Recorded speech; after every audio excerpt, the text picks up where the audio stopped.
Oh, yeah. Welcome to the big show, everybody, on a Wednesday. How are you? Day after Christmas. How you doing? All right. 833-599-NICK. 833-599-6425 is the phone number. I can't breathe. Wife made lasagna, 2 plates of it. Thought we were going somewhere and decided not to. And I've been living on alternating lasagna with coconut cream pie. 2 days, I'm not shitting you, 48 hours. I'll have like 2 plates of lasagna, 2 pieces of pie, wait about 4 hours, 2 plates of lasagna. That's been going on it's the South Beach. I can't even fucking breathe. So I'll be making fun of fat people, and I throw myself in there. I can't wait for this shit to go. January 1st, I am going to lose 20 pounds. How? Hep C. That's right. I blew a tattoo artist on Sunset Boulevard last weekend. What's that got to do with anything? I don't know. Anyways, happy holidays. Look at this. Look at that. What is that? I'll tell you what it is.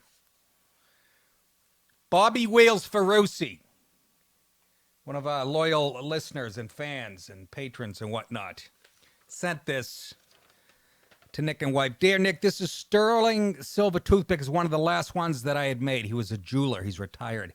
It is hand-forged, and I figured for the guy with everything, it might look good clenched between your teeth as you yell about all the idiots trying to fuck shit up. And for your lovely wife, she has them on, a pair of David Yurman. David Yurman? I mean, Jesus Christ, I go to Jared's place. My friend told me I didn't know what to get my wife for her birthday. He said, go to Jared's place. So I gave her a 6-inch tuna with pickles and olives. Walk, walk, walk. And for your lovely wife, a pair of David Yurman Diamond X 18-karat yellow gold earrings for her to enjoy. It's better than anything I ever gave her in my life. I send this as some holiday cheer, and I thank you for such a great show and comic relief through a sometimes shit-ass world.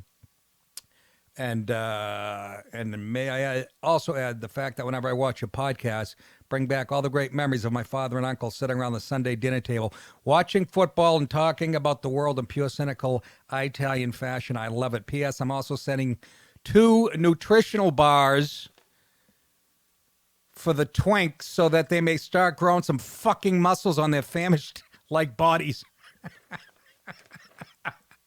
Here's a young Marv Albert and his life partner, Kevin. I feel it already. Yeah. Thanks again for all the laughs. I'll catch you at one of your shows.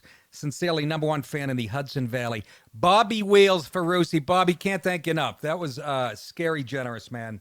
And absolutely. God damn it. I'm going to tell you something. These glasses don't make me look old enough. Then we have from Gay Clifford, one of our great fans.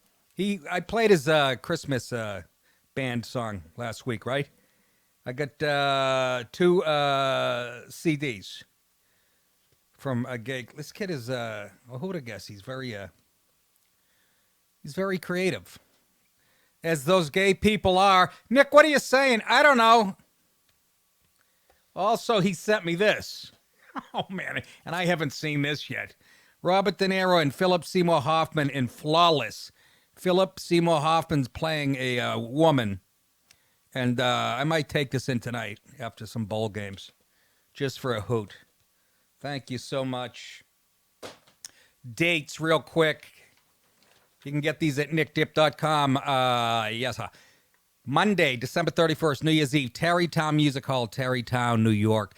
Wednesday, January 9th, Fat Black Pussycat, New York City. Friday, January 11th, Lucy's in Pleasantville, New York. Saturday, January 12th, Fairfield Theater Company, Fairfield, Connecticut. Saturday, January 19th, Bobby V's in Windsor Locks, Connecticut. Sunday, January 27th, at Ventura Harbor Comedy Club, Ventura, California. I will be on with Joe Rogan that Friday, I think, which is the 25th. And I'm doing Dave Rubin Show on the 28th. Friday and Saturday, February 8th and 9th, the Black Box in Boca Raton, Florida.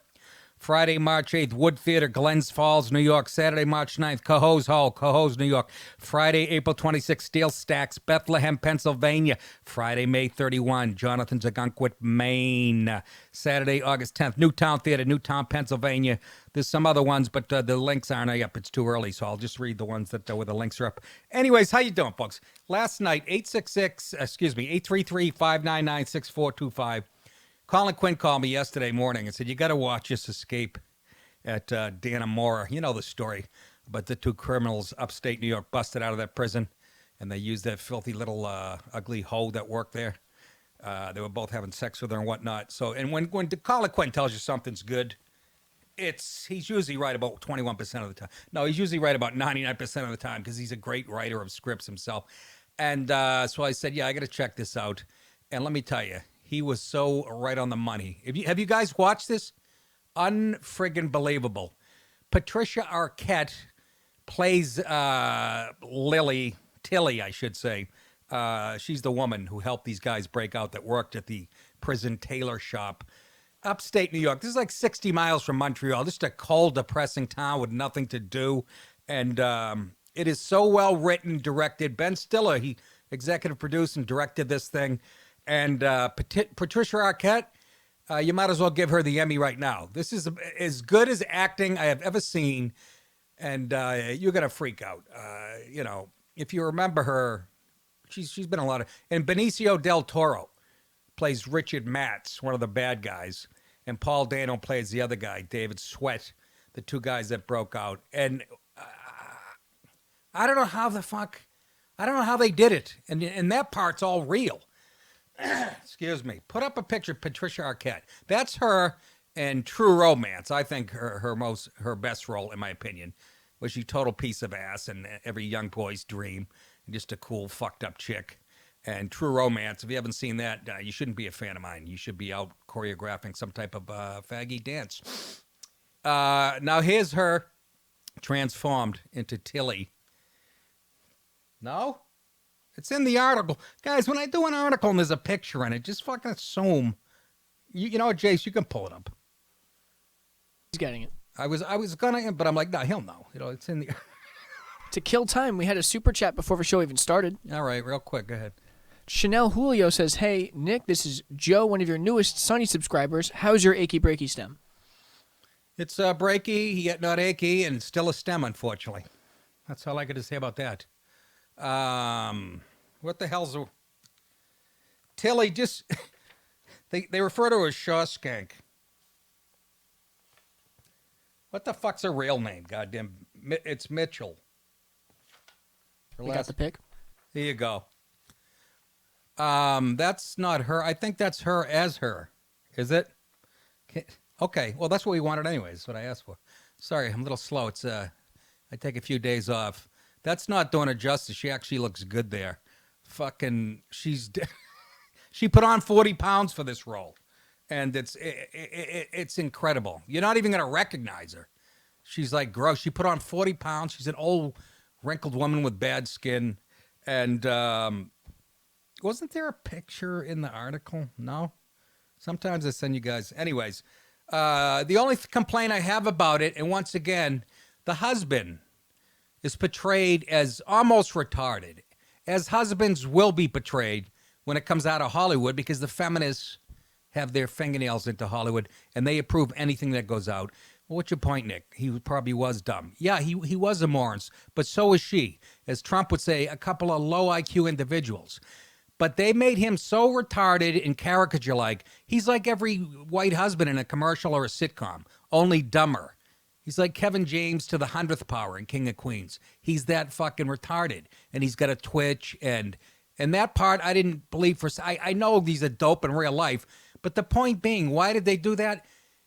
That way they could almost justify what the woman did. Because Hollywood has a real problem portraying women in any negative light. And in this situation, she was blowing guys and fucking guys and helped them escape. Murderers. Okay? So the only way they could justify that is to make the husband even more retarded. And it's almost like, look, she didn't have a choice. Look at this guy. It's almost justifying her behavior. That's my take on it. And I know I'm spot on. Why do I know? Because I was saying shit like this on Tough Crowd 14 years ago, and I was dead on. It almost ruined it for me. What a cartoonish figure they made the husband to be.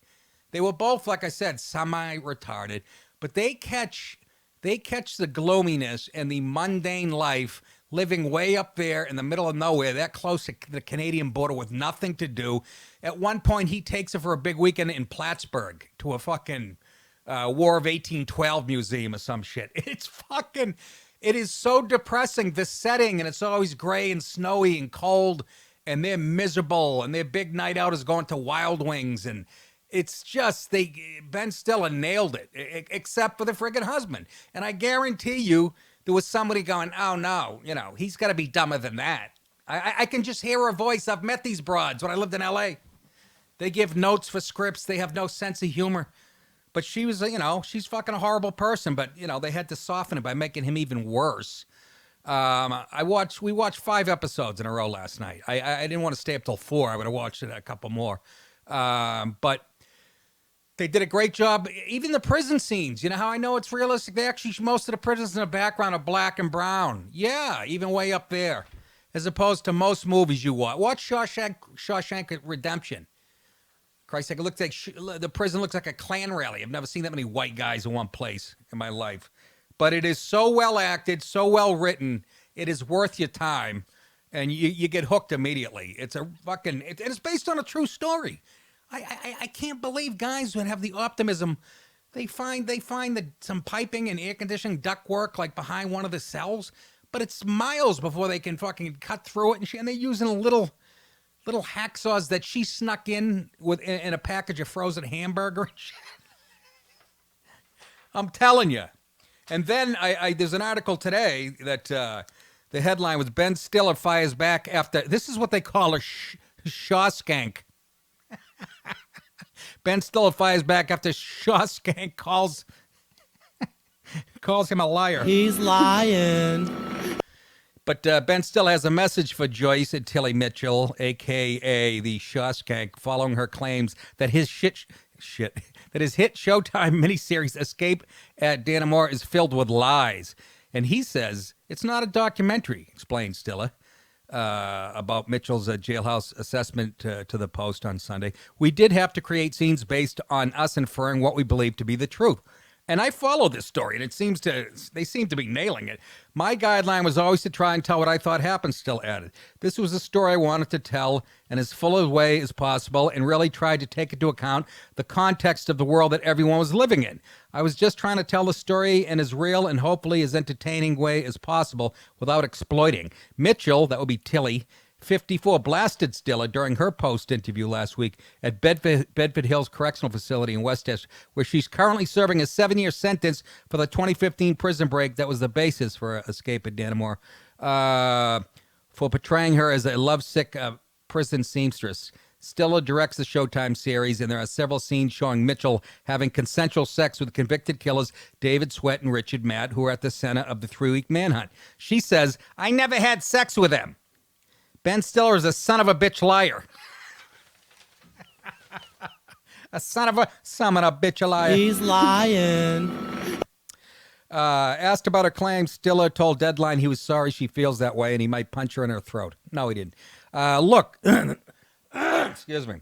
Look, that's the story Mitchell has always told, Stiller said, noting how the Dan Moore production team, is it Dannemora or Danmore? I don't know. Did a year's worth of research on the project. We got as much information as we could from the police reports, the interviews, and then we put together our own story, Stiller said. We think it is a real representation of what went on. She can dispute it, but the reality is she was kicked out of the tailor shop for inappropriate conduct, for going in the back room with David Sweat. I think there were 60 or 70 notes passed back and forth between them. She sent him nude pictures of herself. There are all sorts of things to indicate there was a relationship going on. That's where we got that from. And yeah, I mean, the sex scenes are so awkward and shit. Because look at her. Yeah, put that up again. That was fucking perfect. I can't even tell if that's the real one or her. That's Arquette. That's I think. That's the real one. How do you know? How would you know, you emaciated puss? No, seriously, I want to know how you know that. Because this is our cat. Yeah. She looks the same in every... Oh, my God. That's the whole idea. That's what she looks like in the fucking movie. That is what she looks like in the movie. I think that's her. I swear to God. I don't even know anymore. Doesn't even say. I know. That's how good a job they did. But anyways, I'm just... the bottom line is watch it. You'll be sucked in a second. I'm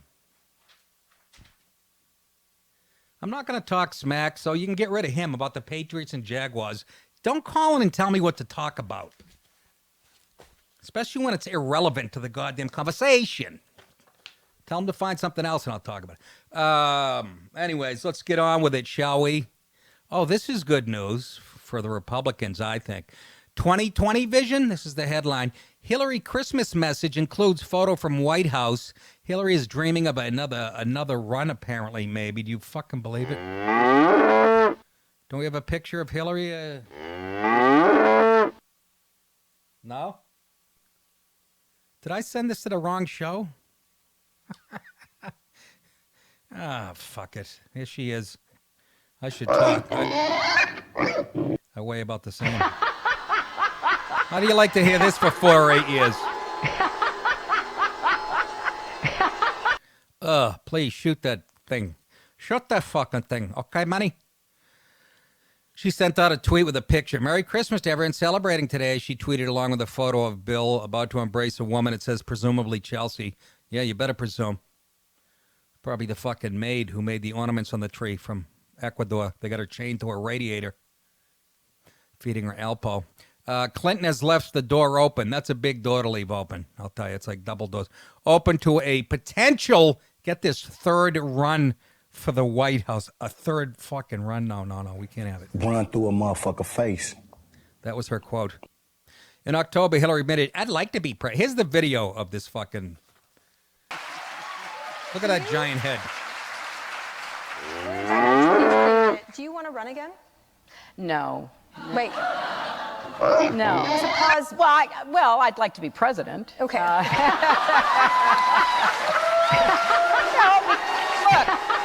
I think, hopefully, when we have a Democrat in the Oval Office in January of 2021, there's going to be so much work to be done. I mean, we have confused everybody in the world, including ourselves. And we have confused our friends and our enemies. Right. They have no idea.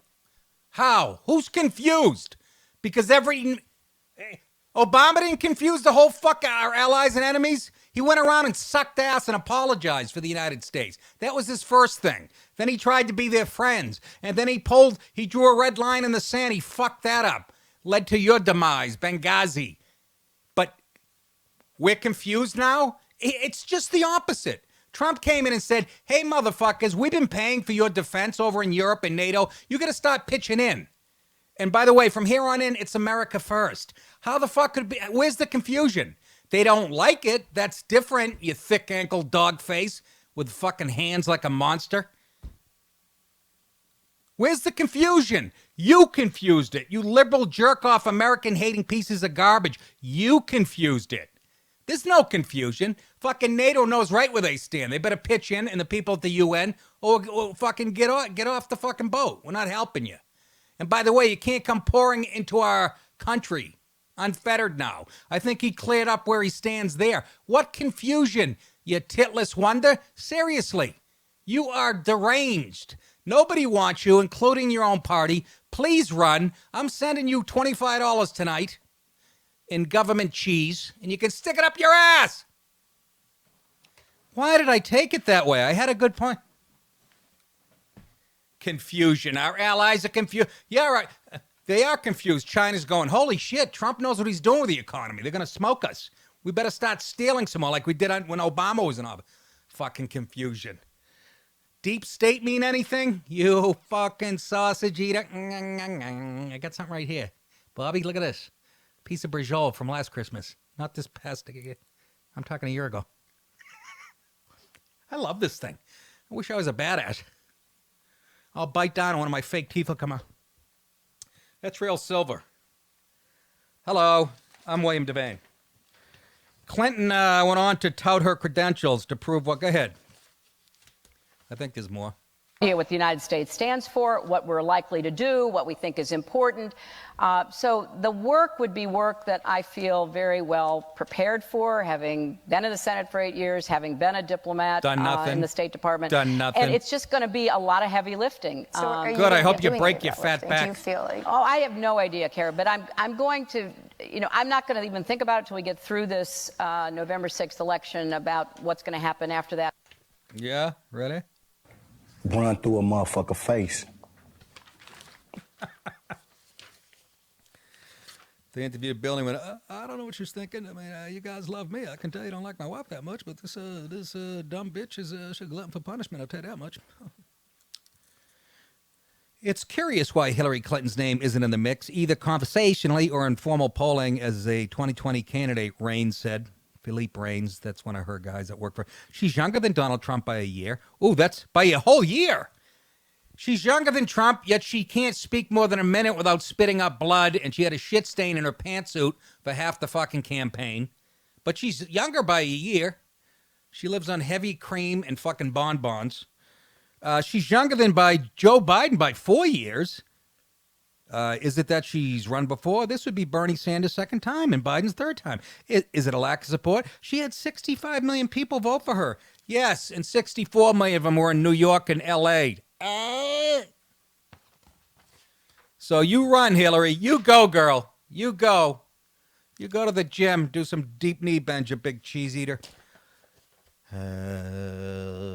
It's Christmas time in the city. Shit. No, you ain't getting dick. You ain't getting dick from me, Ma. Yeah, how you like that? I know what you get. You're a damn. Walmart Santa, Elwyn Crocker, is that not a southern redneck serial killer's name? Charged after kids are found in his yard. You thought they were afraid of Santa before. Where do the kids read this online after they're looking at porn at age 6? A Walmart Santa was busted in connection with the deaths of his 2 kids. There he is, and personally, Patton Oswalt, that's what you're going to look like, I'd say, in about 20 years. Go back to Crocker. Well, you guys are a little rusty yourselves, huh? That's fucking Patton Oswalt, or his dad. Look at him. He's got the same show. That picture's no good, because that's the best picture Patton Oswalt ever took. That's Patton Oswalt. No, Patton, I'm not saying you do this to kids. Not yet. The remains of Elwyn Crocker Jr., a 14-year-old who vanished 2 years ago, and his sister Mary, 14, who was last seen in October, were unearthed in the small farming town of Guyton last week. Deputies searching the home on a tip were led to the graves, can you imagine, by the kid's dad, Elwyn Crocker Sr., who turned 50 on Christmas. Ooh, he turned... Ugh, that's even creepier. He's a killer and a Santa Claus, and he was born on Christmas. Imagine Christ comes back and it's him. And until recently worked as Santa at a store in Raccoon. Boy, you guys really vetted him well. I wouldn't let that guy fucking clean my septic tank. But let's bring our kids to him and sit on his fucking filthy lap. He looks like an elf that had AIDS and Hep C. His wife and the kids' stepmother, Candace Crocker, 33, her mother, Kim Wright, listen to the dysfunction in this mess, who's 50, and Wright's boyfriend, Anthony Prater, 55. Sounds like a defensive end for the Browns. Were also called on charges of concealing a death and child cruelty. They remain in Effingham County Jail without bond. A third child who has special needs was found alive in the home. Well, lucky him. I'm sure he's getting great care. What a creepy white fucking Christmas. Ugh. Neither Elwyn Jr. nor his sister were officially reported missing. How they died is still unclear. The siblings have been enrolled in Effingham County schools, but were withdrawn from homeschool before they were last seen. The family had been reported to the Division of Family and Children's Services in the past, where once again government dropped the ball. I I'm sorry. I'd look at that guy and go, you're creepy. Are you a dad? You coming with me? Yeah, but there's no evidence. I don't give a shit.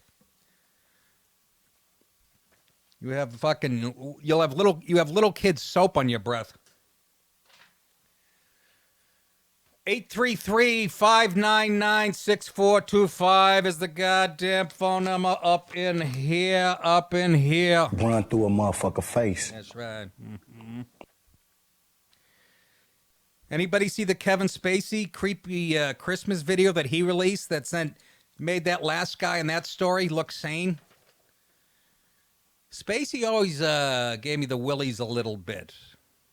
Just a little bit. Great actor, no doubt about it. But now he sends out this duplicitous video. You can watch it and, I don't know, it's like the Bible, interpret it whatever way you want, whether he's talking about himself and his personal problems or Frank Underwood. He does it as Frank Underwood, the character that he played on House of Cards, the evil president. And but this was creepy. On Monday, the same day, Spacey was charged with sexually assaulting a teen boy in 2016. That's never a good start in a story. The actor took to social media for the first time in more than a year. His strange YouTube video titled "Let Me Be Frank" racked up a whopping 4.5 million views in 24 hours.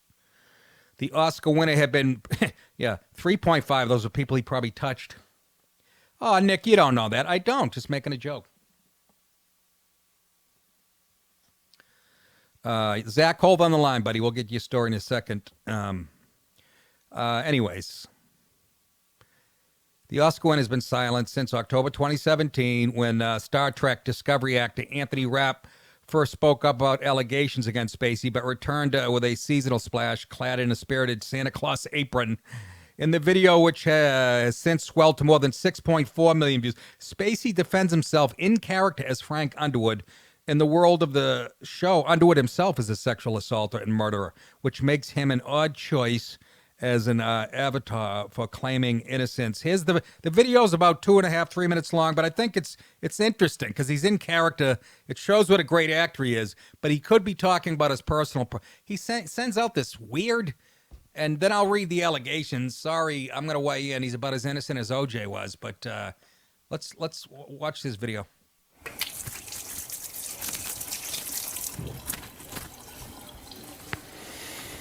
He's a fag. I know what you want. Oh, sure, they may have tried to separate us, but what we have is too strong. It's too powerful. I mean, after all, we shared everything, you and I. You're fucking crazy. I told you my deepest, darkest secrets. I showed you exactly what people are capable of. No, you did. The FBI did. I shocked you with my honesty, but mostly I challenged you and made you think. About porn. And you trusted me, even though you knew you shouldn't. This is actually a little bit of genius. So we're not done, no matter what anyone says. And besides, it's making a comeback. I know what you want. You want me back. Of course, some believed everything and have just been waiting with bated breath to hear me confess it all. They're just dying to have me declare that everything said is true and that I got what I deserved. Wouldn't that be easy if it was all so simple? Only you and I both know it's never that simple, not in politics and not in life. But you wouldn't believe the worst without evidence, would you? You wouldn't rush to judgments without facts, would you? We're not rushing. It's been 2 years. No, not you. You're smarter than that. Anyway, all this presumption made for such an unsatisfying ending, and to think it could have been such a memorable send-off. I mean, if you and I have learned nothing else these past years, it's that in life and art, nothing should be off the table. We weren't afraid, not of what we said and not of what we did, and we're still not afraid. Because I can promise you this. If I didn't pay the price for the things we both know I did do, I'm certainly not going to pay the price for the things I didn't do.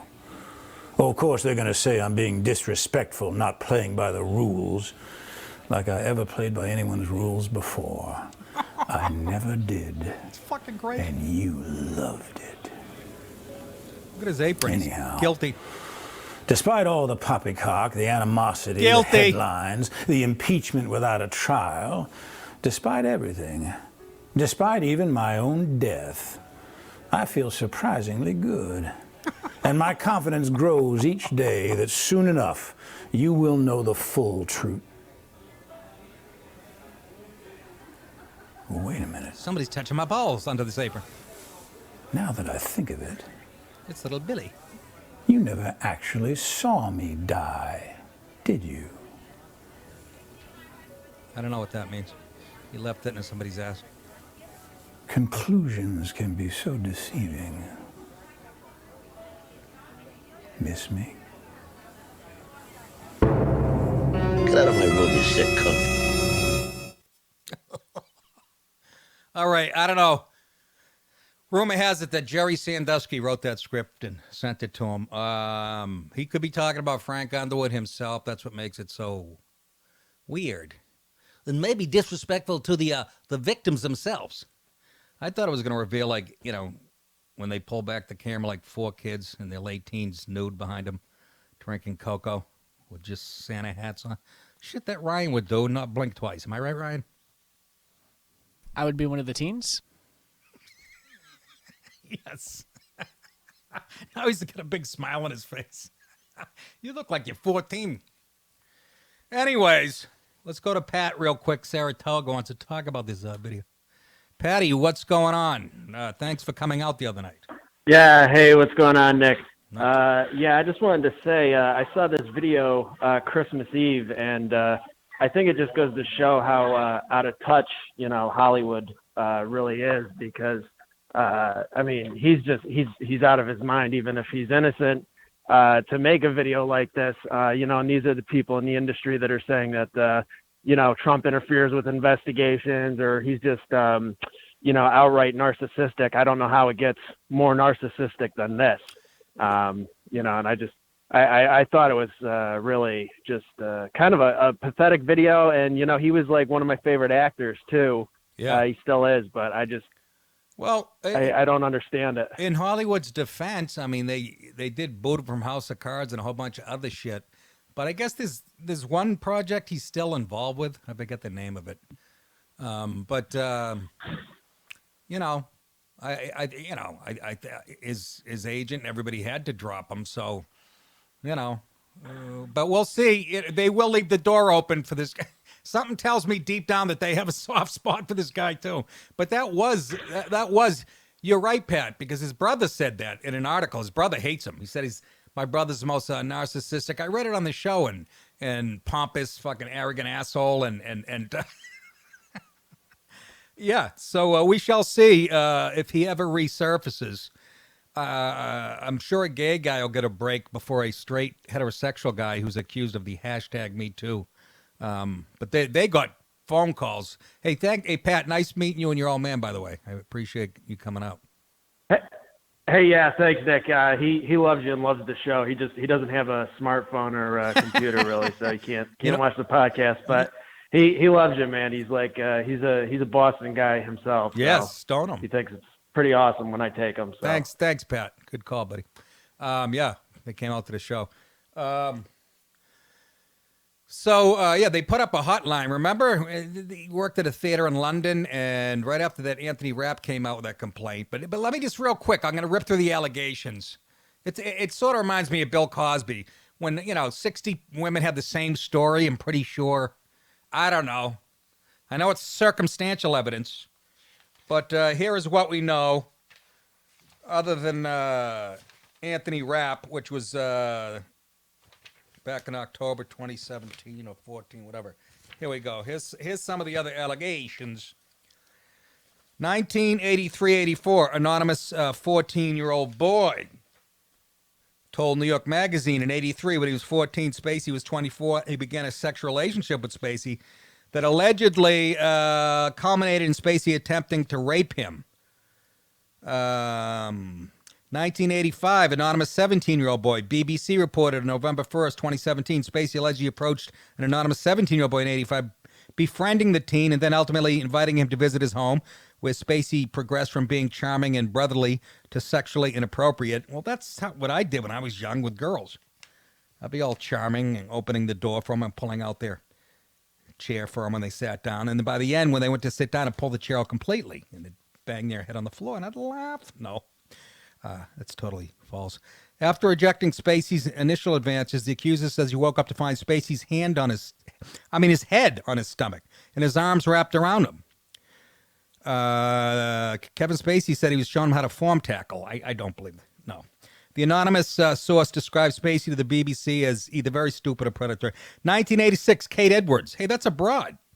He must have been really drunk that night. When London performing arts teacher Kate Edwards was 17, she worked as a production assistant for the 1986 Broadway revival of Long Day's Journey into Night, in which Spacey starred alongside Jack Lemmon. Edwards allegedly BBC that Spacey, then 27, invited her up to his flat for an apparently non-existent party. We used to do that one too, where he kissed her. When it became clear he wanted sex, she made excuses about wanting to leave. He became cold and told her to find her own way home. I did that too. Guilty. 1988, Justin Dawes. A man named Justin Dawes told BuzzFeed that he met a 29-year-old Spacey through a Connecticut theater when he was 16 years old, a junior in high school. Spacey allegedly invited Dawes and a friend to hang out at his apartment where he served them cocktails and showed gay porn. I've done that too. No, I have not. I have not. I have not. I have not. I have. Of course you have, you sick bastard. That's why this is your last day. Give him his pink slip, and I do mean pink. Oh, the pie and lasagna is cutting into my fucking belt line. This has to stop tonight. Spacey invited Dawes and a friend to hang out, served him cocktail, gay porn. Even though nothing else happened at the time, the 16-year-old felt like he should have realized Spacey went, yeah, okay. 1995, Mark Ebenhock told BuzzFeed he'd been working as a military advisor on the set of Outbreak, in which Spacey played a supporting role, when one of Spacey's on-set assistants propositioned him on Spacey's behalf. They asked flat out to engage in a sexual act, Ebenhock alleged. It was enough to stun me. It blew me away. Bad choice of words. Ebenhock told BuzzFeed that he rejected the invitation and avoided Spacey for the duration of the production. 1995, anonymous crew member on the film Albino Alligator. Hey, who could forget Albino Alligator? Albino Alligator. A fucking classic. Albino Alligator. I got Godfather 1 and 2. I got Midnight Run. I got Goodfellas, Braveheart. Then Albino Alligator comes in 5 or 6 for me. Albino Alligator. Let me see. The alligator is probably played by Jim Gaffigan, I'm guessing. The BBC reported that while working on the 95 film Albino Alligator, which marked Spacey's film debut, the actor allegedly harassed an anonymous crew member who was 22 years old at the time. According to the crew member, Spacey initially seemed friendly and took an interest. I said Spacely. Mr. Spacely took an interest in his career, but progressed to creepy behavior such as giving him an unwanted massage. I've never had an unwanted massage. On one of the last days of the shooting, he sat down next to me, put his thigh against mine, put his hand on my thigh, and moved it towards my inner thigh. I felt trapped. I felt harassed. I felt turned on. No, sexually harassed. 1995 to 2015, at least 20 young men told the Old Vic Theater, on November, there's more. I'm just going to read one more. November 1st, 2017, Mexican actor Robert Cavazos discussed past encounters at the Old Vic with Spacey in a Facebook post written in Spanish. Cavazos alleged that Spacey touched him inappropriately numerous times and said that Spacey would frequently grope men while hanging out at the Old Vic's bar. It appears that all that was needed was a male under the age of 30 for Mr. Spacey to feel free to touch us, Cavazos wrote. It was so common it turned into a local joke. And there's more. So, I don't know. Guilty! Nick, you can't do that. You can't, you can't say shit like that. Right? You know, your son looks like a fag to me. All right. Director Tony Montana was the second person to publicly come forward with an allegation against Spacey. On Halloween of 2017, he told the gossip website Radar Online Spacey physically assaulted him in 2013 when Montana was in his 30s. Montana alleges Spacey approached him in a bar, groped him, and said this designates ownership as he did so. I had post-traumatic stress disorder for 6 months after. I tell you, get your fucking hands off my cock, okay? What the fuck? Don't let me tell you, I said no kiss. I tell you, no fucking kiss. Well, look at you now, you stupid fuck. You want to go to fucking war? I'll take you to war, okay? That's right, that was Tony Montana, the director I just did. Hey, let's slip into a hack bit. Tony Montana is the director. And fucking action. That's way too big, cut. That's way too fucking big. You're too big, man. Over the fucking top. What are you going to do now? Okay. Let's go to Zach in Pittsburgh. Zach says, I know it's off topic, but he calls in. He's one of our loyal listeners. I'd like to tell you a story from over Christmas dinner. His 63-year-old man told him a story about how he got kicked out of a bar. He started a fight about the Patriots. And not the Patriots of the, war. The actual Tom Brady Patriots. Zach, I want to hear this one. Keep it to 2 minutes, though, could you? I got a lot of calls. All right, Nick. Real quick, my parents had to go up to Boston for a couple days in August. They get up there, check in the hotel, long drive. The old man goes into the bar in the hotel, grab a beer and take a six-pack upstairs. He walks in, doesn't realize he's wearing a Steelers jersey, and there's a table of 4 to 5 people. And they say, not so silently, oh, my God, can you believe he came in there and that? And they starts talking all kind of shit. And he gets a beer, gets a six-pack, and he eventually walks over and says, hey, guys, the past 2 times you played us, you kicked our ass. What more do you want? And I guess they just start doubling down, talking shit on Roethlisberger, running their mouths. And I guess he had enough. And he's 63, he looks at him and goes, you know what? My 2 knees are going bad, but guess what, buddy? The rest of my body's good. And then the bartender jumps over the bar and says, you got to get out of here. Get out of here now. Where was he exactly? I know it was the place they're going is like on the west end of Boston. I mean, I could ask him and put it on Twitter or something. No, that's all right. That's but yeah, fucking 63-year-old man got kicked out. Yeah, people. I'll tell you, there's nobody immature than like hardcore sports fans, including myself sometimes. But I'll be on stage, and Zach, you know this as a comic. I'll be on stage and I'll be talking about a sports story. It has nothing to do with sports, let's say a guy get busted for drugs, I go, did you see the guy for the Cleveland Browns? Fucking Browns suck, dude. I get in a fight. One of my 2 fights, it started off that way. I was doing giggles in Boston, in Saugus, outside of Boston. And I had lived, I said, I live in New York now. That was I come up, how you guys doing? I go, this is where I'm from, this neck of the woods, but I live in New York now. Yankees suck. And I go, okay, cool, Yankees suck. I'm still a Red Sox fan. Anyways, Yankees suck. Guy wouldn't let me get my first few words out. So then, I had about 6 drinks of me, and I said, shut your fucking mouth, and your girlfriend's fat and ugly. And then, ended up with the cops coming. And it was like it was like a country western bar. 5 people jumped in. There was a shelf on the wall that tipped, like, all these mugs were sliding off and breaking. It was like a saloon fight from fucking 1886. All right, tell your old man I love his spirit, man. All right, we'll do. See you, Zach. By the way, fuck Pittsburgh. Anyways, they beat us last time. I couldn't say that because I like Zach. I don't want to say it right in his ear. But they won last time. Jacob in Atlanta wants to talk about Kevin Spacey. Jacob, how are you? I heard Kevin made you some Christmas cookies. What was it? Cream-filled? Go ahead. Yeah, no. Well, yeah. Let's get this off my chest. First of all, he's a piece of shit. Kevin Spacey is obviously a piece of shit, not a good guy. Okay. But why is he...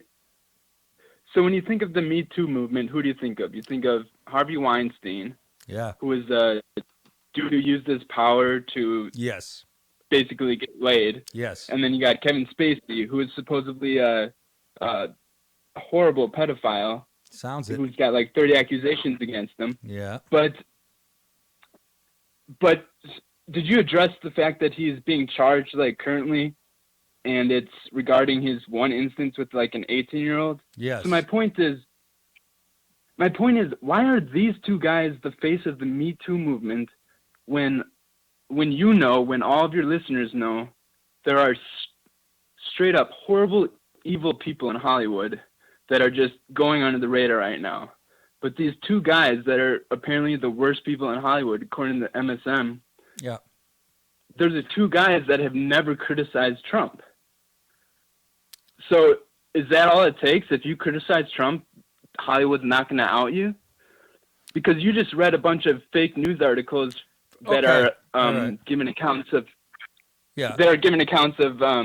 Kevin's rape or his pedophile accusation. But but the thing he gets charged for in court is like has nothing to do with pedophilia. So Okay. it's like, why are these guys getting? There's a scapegoats. Long story short, isn't that weird though? Well, Because yeah. you know what I'm talking about when I say there's a bunch of people in Hollywood that are literally like procuring boys from other states as we speak, and then fucking them in hotel rooms on the weekends. All But right. Hollywood doesn't care about them.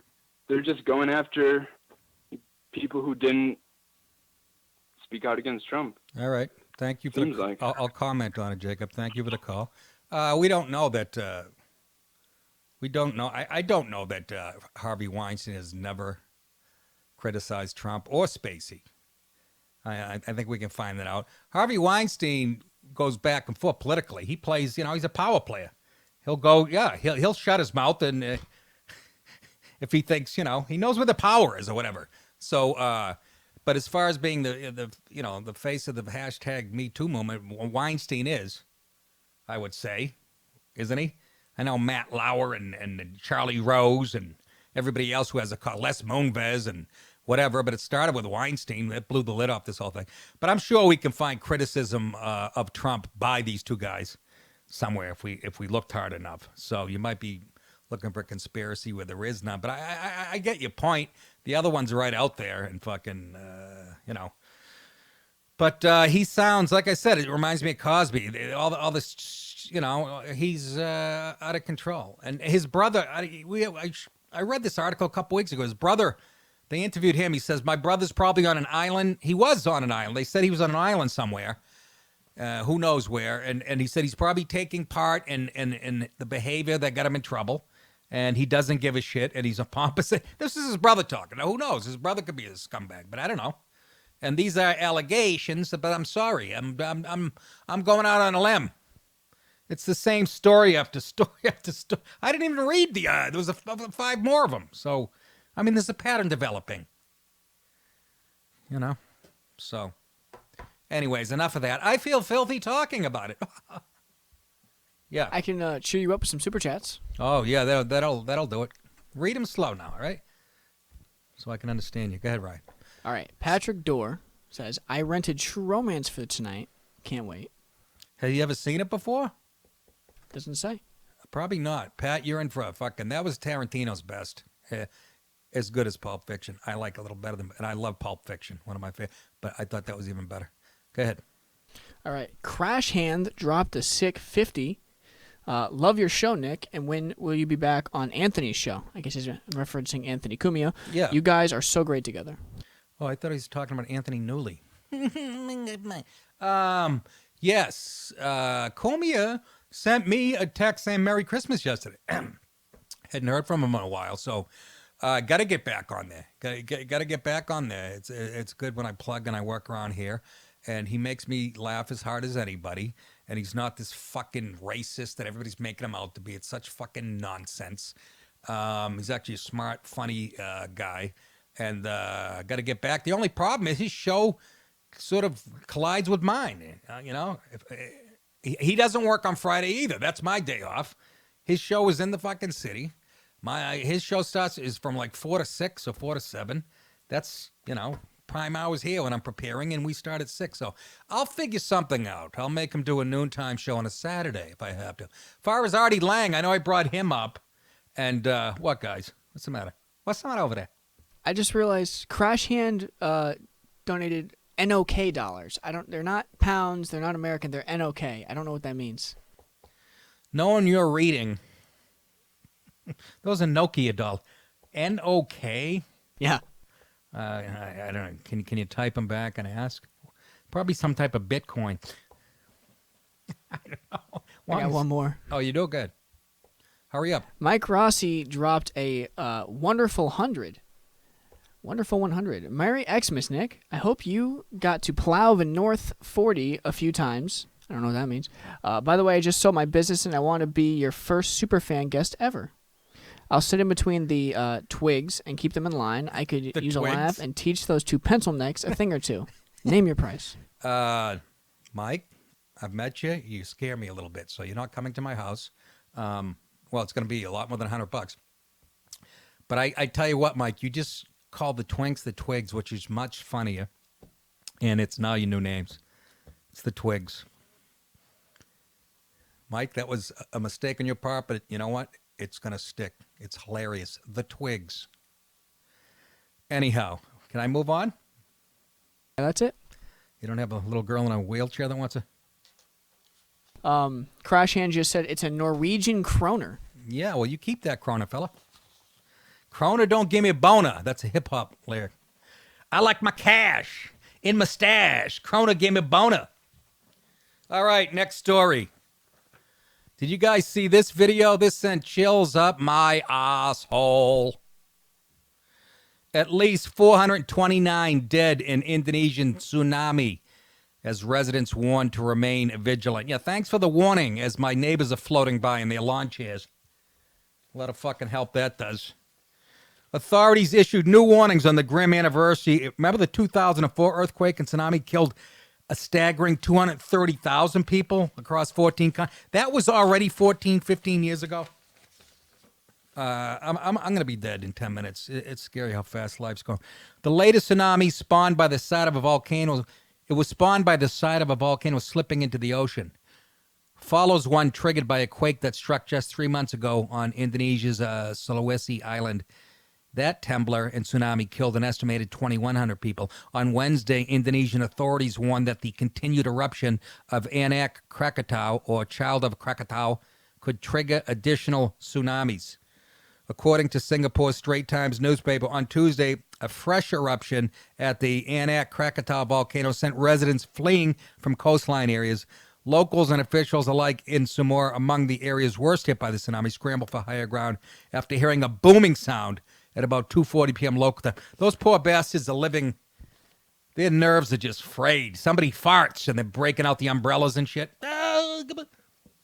Somebody spills a glass of water and you get beat silly by your... In the wake of the last tsunami, Indonesian President Joko Widodo... I'm not making it up. Joko Widodo. Who'd you vote for? Joko Widodo! Who you vote for? Joko Widodo! Has promised a new early warning system by next year. They're going to put Hillary Clinton out in a couple of floaties, and when she tips over, get the fuck off the beach yet! A spokesman for Indonesia's National Disaster Management Agency says the country's tsunami warning system has been broken since 2012. Once again, government in action for you, folks. It's been broken for fucking 7, and how many people died? Because of lack of funds, passing ships striking the warning buoys, and vandalism. How do you vandalize the warning system for tsunamis? What do you do? These third worlders. But did you guys, this is creepy. I'll get to it in a second. I know you saw this because unbelievable footage. Rock band 17 was the name of the group, was playing its second song of a set when a wave burst through the backdrop behind the stage, crashed into the drummer, his drum set, and other musicians, and swept the temporary stage into the audience.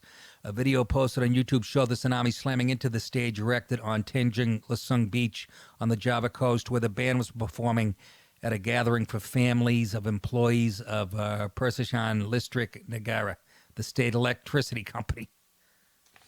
Not exactly a big paying gig, I'm guessing. I'm doing something for Con Ed on Jones Beach next month. I think I'm going to cancel. Look at this footage. This is fucking frightening, man. Watch this.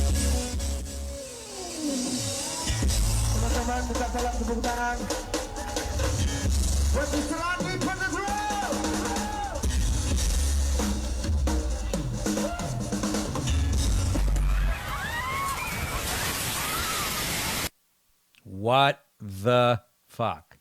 Now, it's weird. That doesn't do it justice. It almost looks fun. It's like, whoa, a big wave swept us into the balcony. But it was on a beach. That wave was like 65 feet tall. I got thrown on my head. Senior year in high school, we went to Fort Lauderdale for spring break. I remember I had about 12 drinks of me. We're body surfing. And it's like 6 o'clock. The winds are picking. I got thrown on my fucking head by a wave that was a couple feet taller than me. And I got knocked silly. I can't imagine a 65-foot wave. Holy shit. When I was 9, I got thrown by a tenor in Ocean City. I landed on my stomach. I got speared by the board. A tenor? A 10-footer. Oh, I thought you meant a singer.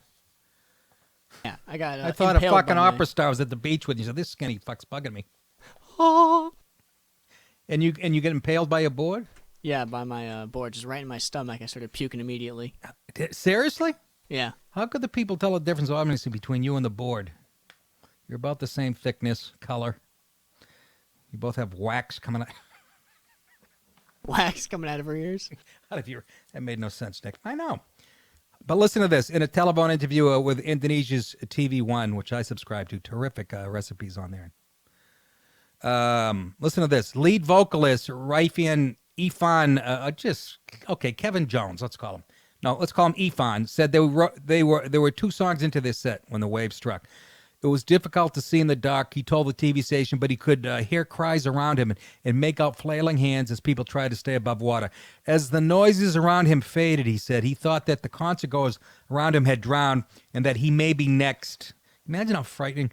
I don't think I could make it to the beach line, he said.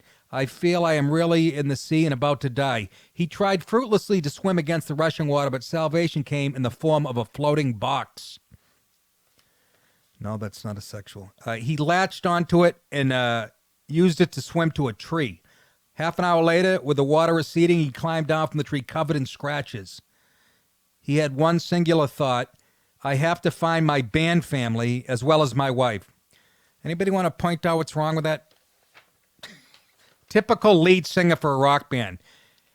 Got to find my band family and, my wife. Bet you she fucking shit her britches when she read that. You're looking for your bassist before me? I make your sandwiches, not...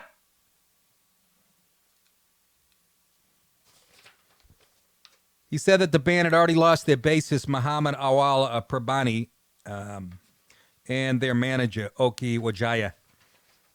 He's the only one alive, the story I read today. It was later reported guitarist Herman Sikbang and crew member Ujang were among those who died.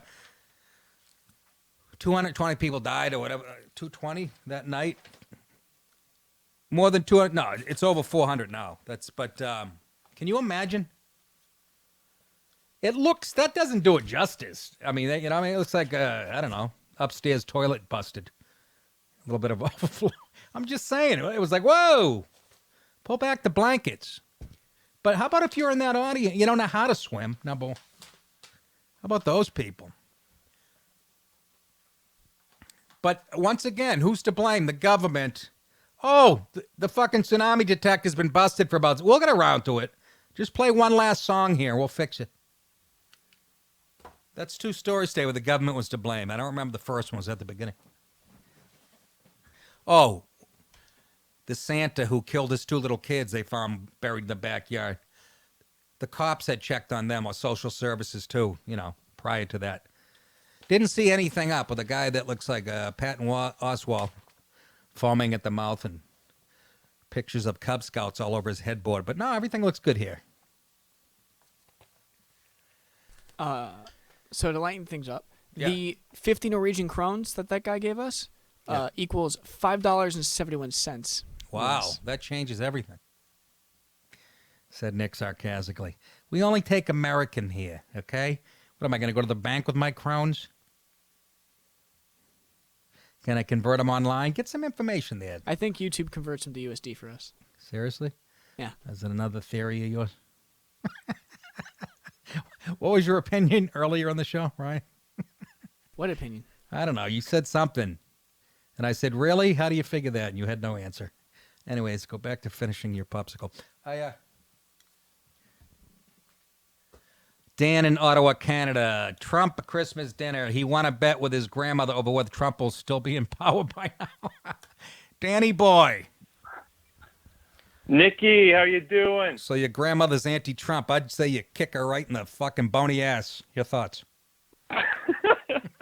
Yeah, she's 83 years old. Oh, no, don't do that. He had a bet with me that he would not be in... Sorry. Go ahead. She had a bet with me he'd not be in power by now. Of course I won. She's over the table giving me shit. He's a loudmouth. He doesn't know what he's saying. I'm showing her a picture, a meme of Melania compared to Michelle Obama, and it says Beauty and the Beast.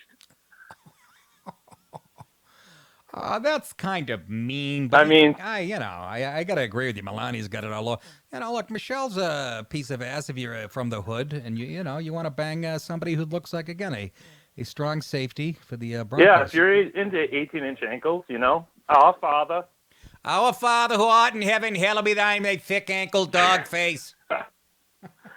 You tell your grandmother. Nicky, when are you coming to Ottawa, man? When am I coming to Ottawa? Probably when I get chased out of the States by the FBI and I need a place to hide. Ottawa might be one of my places. And Ottawa's great. February? I've been to Ottawa. I did comedy in Ottawa when I did the Just for Laughs Festival. We did a national tour and started in Ottawa, actually. The Nasty Show. It was me, Attell, Doug Stanhope, Lenny Clark, killer show. And I liked it very much. And I'll get up there. If not Ottawa, I'll come... how far is Niagara Falls from Ottawa? 3-hour drive. All right. Well, you missed me a couple weekends ago, but I'll get up there. I get bills to pay, so. Do that, Nicky, and, take it easy on the Twinks. They're good kids. They're great kids, but they're really assholes if you meet them in person. They're very fucking arrogant. All right, Merry See you, Daddy. What is this take it easy on the Twinks? Did you guys grow up with a fucking gay dad? When I fucked up, I was told about it. And you know what? They have no problem with it. I've got a couple of those. Oh, you go too rough. Look at them. Look at these kids. They're from the hard streets of fucking Westchester County. Look, that's a gang sign. Did you just see Jason put up his gang sign? You know what that means? Anybody in his gang had a 4.0 in fucking college. Oh, no, it was a W for white. You had 4 fingers up. Oh, okay, there you go. It's a W for white. Now you're going to get us thrown off the fucking... All the shit I said. But you have to do a fucking white power sign. I'm not even white. You guys know that. I did the fucking 23andMe, and 22 of those people were, Moors who raped my great-great-great-grandmother. I'm a half an eggplant. Who's watching? Who said they're watching True Romance? Pat? Was it Pat? What do you see that scene, Pat? Between Dennis Hopper and Christopher Walken talking about their ethnic heritage. It's one of the best scenes in any movie ever. All time. Let's move on, shall we? Excuse me. Toothpick time. ICE releases hundreds of migrants in Texas over Christmas. Why? Why they do that? Why? I am the little bandito. When I fucking smash his fucking face in. ICE released 440 migrants over Christmas, okay? Rep. Beto O'Rourke, Democrat, Texas, who lost his Senate bid to incumbent Republican Teddy Cruz, is cited in the story as being instrumental in making sure ICE informs city officials of impending releases. Yeah? Is that what you do? As a result, nonprofits were a bit more prepared for the large intake. Look, they're trying to put a positive spin on this idiot. They're coming from immigration cells, so they're coming hungry, they're coming thirsty. Most haven't bathed in a long time. They could be coming from Detroit. What? The situation is really difficult for them, Dylan Corbett, executive director of Hope Border Institute, said. The report also includes comments from Ingrid. How do we know they didn't just make this up? The report also includes comments from Tommy and Marie and John and Ringo. The report also includes comments from Ingrid, who is from Honduras. And listen to this, brought her 4-year-old son with her to the U.S. border. And this is her quote. I mean, it's unreal, like a dream, Ingrid said. They gave us clothes, food, everything. I really didn't expect this. Thank you so much. That's exactly what you expected. That's why you're coming over here.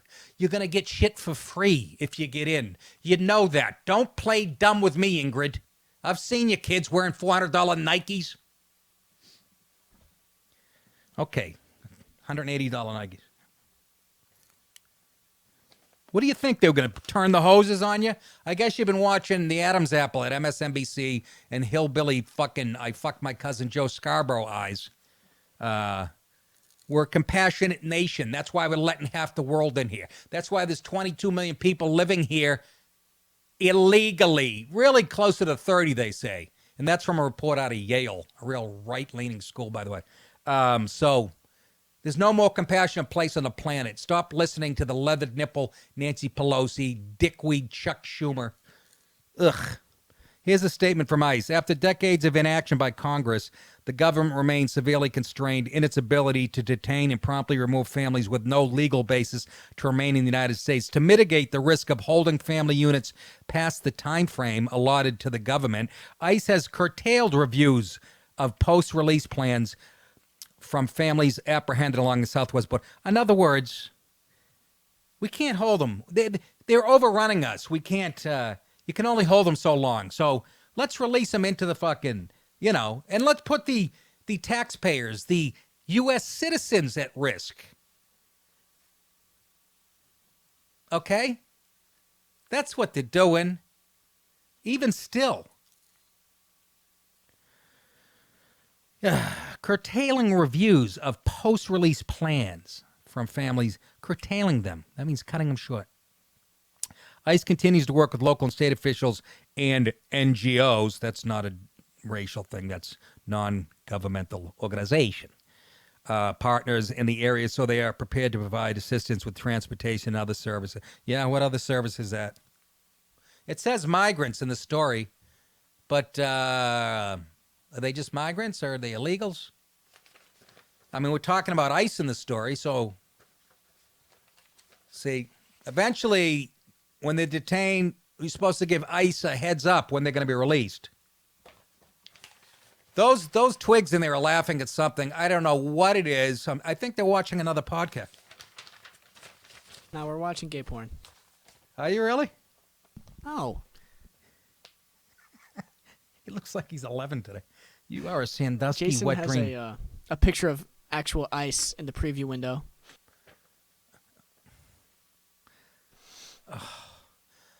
Now, you guys say I go hard on them. That's a firing offense on a comedy show.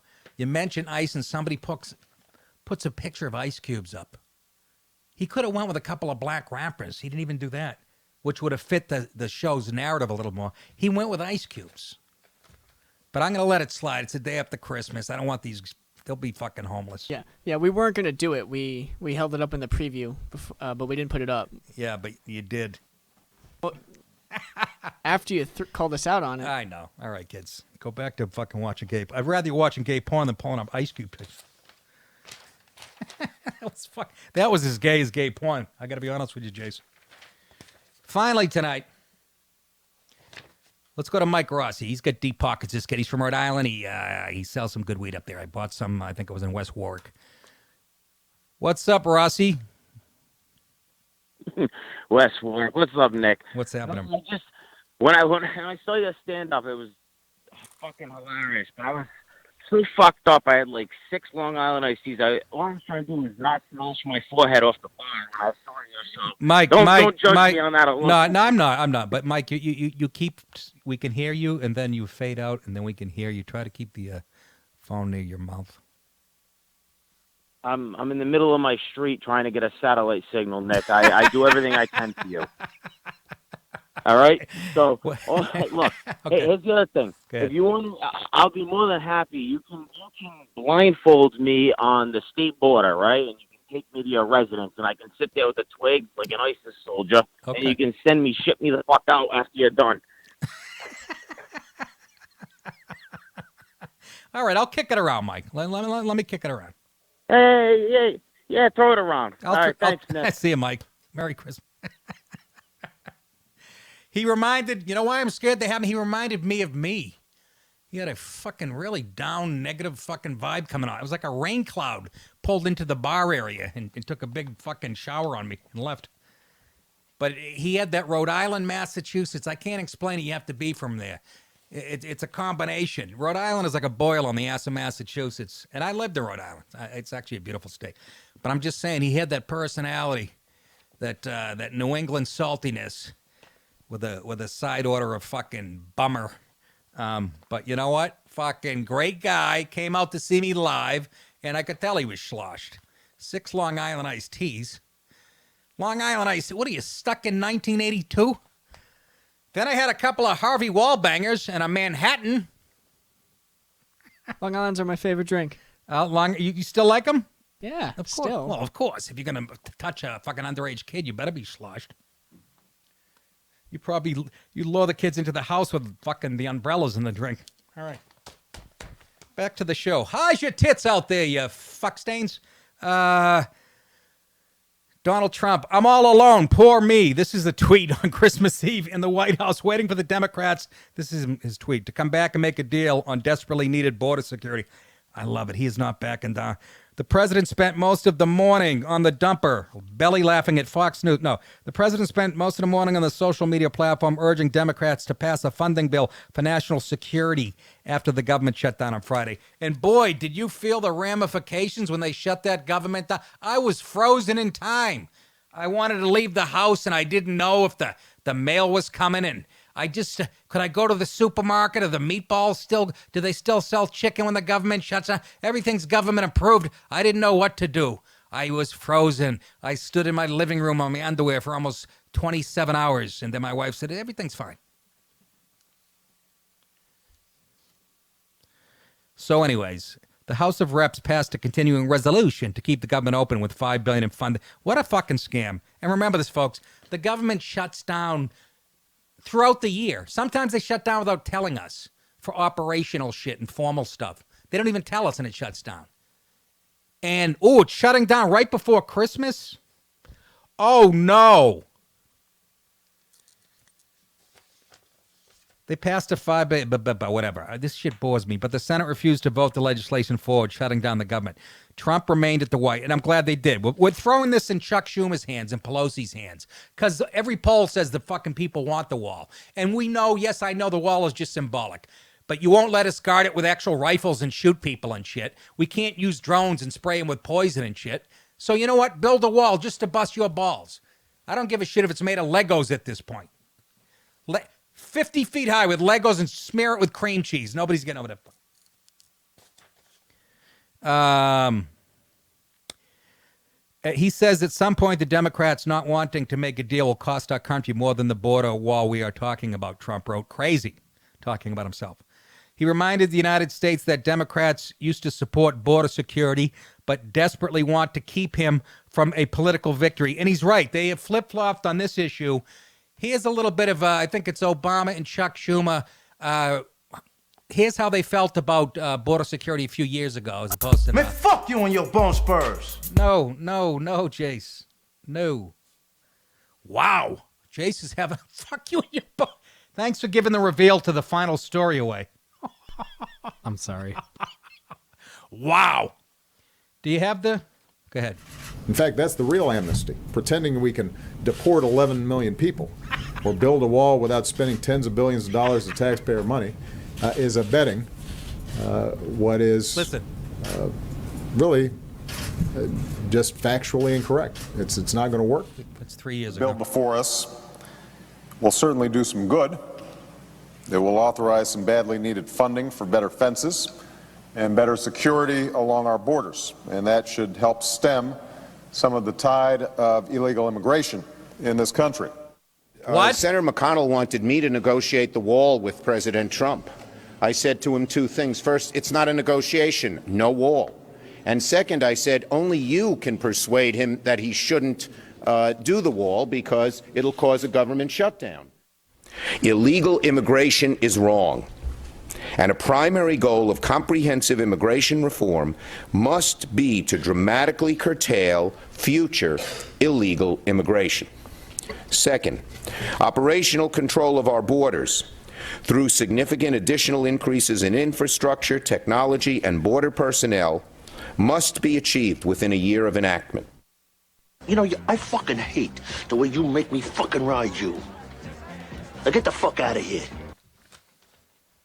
Did you hear that? Did you hear the about face? Oh, because Donald Trump's asking for it. They didn't believe it when they said it fucking back in 2009 either, or 16 with Obama. They're full of shit. Open borders is what they want because it's power is what they want. Where's the power? Well, the future of the country's brown. Okay, we got to let them brown people that's fucking simple. Two-faced, motherless fucks, and God bless Trump. That's all I got to say on this. Don't budge. Keep the government shut. Prove the point. Keep it shut down for a year. Nothing will change. You'll get your fucking snail mail a day later. Instead of the usual week, it'll take fucking 8 days. How can you be afraid of a government? How can you? Oh, my God. I can't take it anymore. All right, that is it, ladies and gentlemen. Hope you had a good... Bobby Ferrucci, again, thank you so much. And Gay Cliff, too, but Ferrucci especially. That was ridiculously generous. And I hope some of that rubs off of me. Hey, do we have the funding wall link? Can we throw that up there, Jace? I know you're having a tough day, and you'll probably put up some 1-800-leather slap my ass. GoFundMe.com /the Trump wall. I was going to, we were thinking about doing it to my PayPal thing, but it's much easier. Just do it. I'm going to do it. Couldn't afford it before Christmas because Kingsford charcoal is like $20 a pound. I had 12 stockings to fill. Anyways, GoFundMe.com /the Trump wall. Send some money. We're trying to verify Tony Sirico, a.k.a. Paulie Walnuts. We can't find anything saying that he donated $50,000. Try to find that for tomorrow. We got a picture of him flexing when he was young. Go ahead. The wall is at $17,351,870. 17 mil? 17 mil. And he wants 5 bills, so we're a little behind schedule. Anyways, donate as much as you can. And again, I agree. At this point, it's sort of symbolic. There's other ways to protect, but if you can't use guns and hurt people, let's be fucking honest. We're not serious. You think one person climbing over one of those three, somebody get picked off, you think anybody else would try it? It's that simple. And again, get a sniper, and it doesn't have to be a real bullet. Just a rubber one. Just something that hurts enough for him to fall off the wall.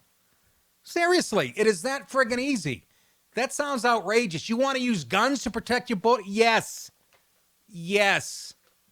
I don't care. Line up 1,000 Toyota pickup trucks with fucking wacky white guys from Alabama. I don't give a shit. Let's have some fun with it, shall we? That is it, ladies and gentlemen. We will be here. We'll be at Patreon. You guys subscribe to Patreon. You should go to nickdip.com. You can get tomorrow's show. But we'll be back here on Friday with another streaming show, Jace? Yeah. We'll be streaming live again on YouTube and Facebook. And at the end of next month, January, like I said, I'm going out to do Rogan's show. And also Dave Rubin. I'm drawing a blank. Dave Rubin that Monday. Dave Rubin that following Monday. And he is starting something with, and this isn't public, so I can say it. It's in that we read it right online. Him and Jordan Peterson are starting to think about starting something, a platform of their own for guys like us. So, but so far, so good with Patreon. So I'm not going to give them any guff either. All right, that is it. Remember, you think it, I will say it. You're welcome. I'm going to go have another slice of lasagna and lay down like a pregnant woman. Bye-bye, everybody.